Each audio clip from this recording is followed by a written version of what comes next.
RCF, Magalonero. Nous retrouvons le Père Bertrand Lacombe. Père Bertrand Lacombe, bonjour. Bonjour. Avec vous, nous allons parler des vocations, l'occasion également de rappeler l'actualité dans notre diocèse, puisque se déroule en ce moment le 10e Festival interreligieux de musique sacrée, avec des rencontres entre diverses confessions, et ça se terminera d'ailleurs le 16 avril à 7, et donc le lendemain, ça sera le dimanche des vocations. Alors, quelles sont les vocations dans le monde aujourd'hui, Bertrand ? Oui, vous avez bien regardé l'agenda, hein, mais on parle de la journée des vocations avec un peu d'avance, parce que c'est une manière de s'y préparer.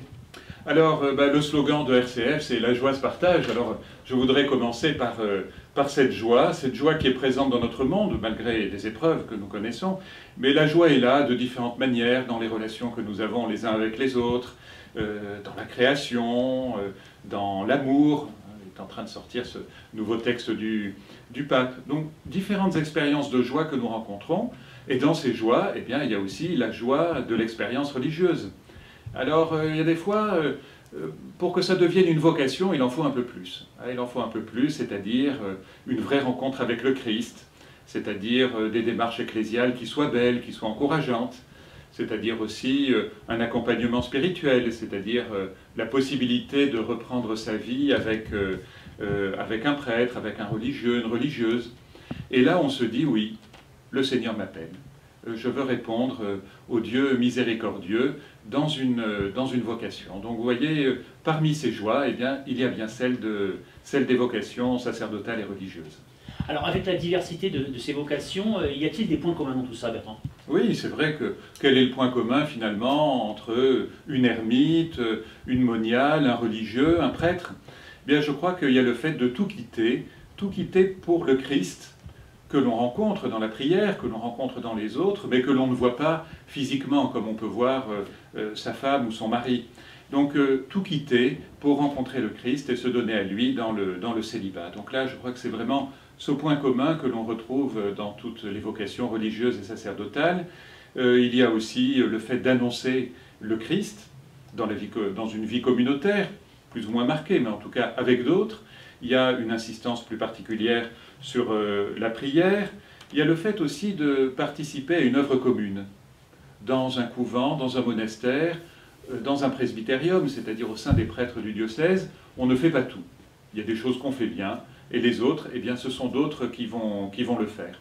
Donc vous voyez un certain nombre de points communs dans le fait de tout quitter pour le Christ, pour vivre ce célibat et le rencontrer dans la prière et aussi dans la relation avec les autres. Alors ça, c'était pour les points communs, mais y a-t-il des différences ? Ben oui, il y a des différences, parce qu'on ne vit pas tout à fait de la même manière.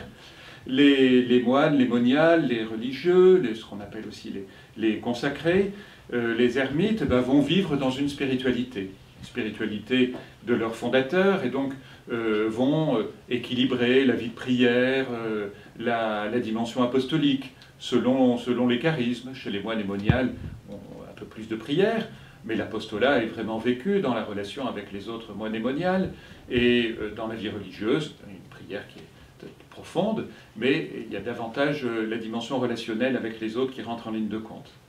Tandis que pour les prêtres, c'est la dimension pastorale qui compte, c'est-à-dire le fait de rassembler le peuple de Dieu, le fait de préparer des sacrements avec d'autres, et puis de les célébrer. Donc vous voyez, cette dimension pastorale et sacramentelle est vraiment présente de manière particulière chez les prêtres. Alors comme vous l'avez rappelé à juste titre, notre slogan c'est bien sûr RCF Magalonero, la joie se partage. Et justement, comment s'articule la joie dans tout ça, Père Bertrand Lacombe, au milieu de ces vocations ? Oui, comme je le disais au début, c'est ces joies que l'on rencontre dans la vie et qui sont présentes pour les vocations. Il y a des moments qui sont éprouvants, il ne faut pas les nier, il y a des limites que l'on rencontre, mais même avec ces limites, dans le don que l'on fait de soi, dans la rencontre des autres, dans la possibilité de prendre des temps de prière régulièrement, il y a beaucoup de joie. Joie de la rencontre du Christ, joie de la rencontre de frères et sœurs, et à travers eux aussi de la rencontre du Christ. Et puis, ce que je voudrais citer plus particulièrement, c'est la joie de la complémentarité des états de vie. Je crois qu'un prêtre, un religieux, une religieuse ne sont heureux que quand ils ont des liens, quand ils ont des relations avec des personnes qui sont mariées, avec des personnes qui sont célibataires, avec des personnes qui sont dans d'autres états de vie. Et ça, c'est très important. Et même les moines et moniales qui sont dans leur monastère, ils prient pour le monde. Et donc expérimenter cette complémentarité des états de vie, c'est quelque chose de vraiment d'une grande joie, de dire qu'on n'est pas là tout seul, on est là avec d'autres pour annoncer l'Évangile. Si bien que on voit, comme je disais, l'appel par le Père miséricordieux va être de vivre l'amour, de vivre cet amour miséricordieux, et cet amour est en quelque sorte le principe d'unité. C'est-à-dire que ça ne sera plus une manière de compiler ou d'accumuler des joies les unes après les autres, ça ne sera pas d'avoir des fruits les uns mis à côté des autres, mais la vie spirituelle, c'est vraiment un arbre qui donne de beaux fruits. Et je crois que les prêtres, les religieux, les religieuses, les consacrés peuvent aider chacun à tisser les fils de la vie spirituelle, à trouver une unité. Si bien que, vous voyez, la joie spirituelle, ce n'est pas une accumulation d'expériences, mais c'est vraiment vivre l'expérience de la vie spirituelle unifiée dans une diversité de fruits. Et je souhaite que cette journée d'évocation du dimanche 17 avril vraiment nous aide à vivre cette complémentarité des états de vie et puis donne envie à des jeunes de rentrer dans cette vie sacerdotale, dans cette vie religieuse. Et justement, en reparlant de la joie qui se partage, le diocèse sera en fête, puisque à venir dans notre diocèse, plusieurs ordinations, prêtres et diacres, Père Bertrand Lacombe.